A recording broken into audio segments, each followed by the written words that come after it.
রাজার রাজত্বে রাজা বরাবরই একা থাকতে ভালোবাসত। মিলন মরশুমটুকু বাদ দিলে বাকি সবসময়ই একাকিত্বই তার পছন্দ। সুন্দরবনের রয়্যাল বেঙ্গল টাইগাররা একলা ঘোরে, একলা থাকে, একলা বাঁচে, সে একলাই 100। কিন্তু ক্যামেরা অন্য কথা বলছে।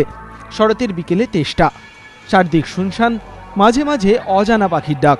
ঝোপ থেকে বেরিয়ে এলেন তিনি মিষ্টি জলের সন্ধানে, সঙ্গে তার সংসার।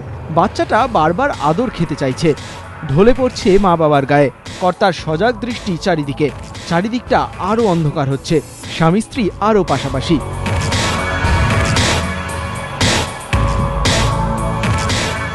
বনকর্তাদের বক্তব্য, রয়্যাল বেঙ্গল যে এতটা সংসার ধর্ম পালন করতে ভালোবাসে আগে জানা ছিল না। চোখ খুলে দিল বন দপ্তরের ক্যামেরা।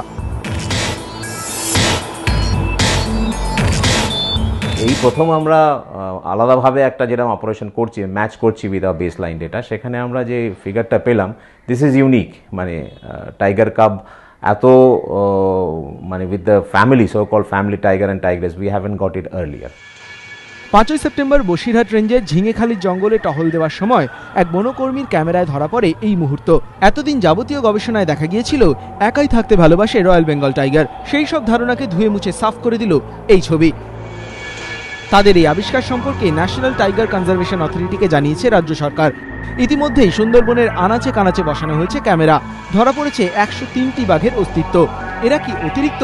খতিয়ে দেখছেন বিশেষজ্ঞরা।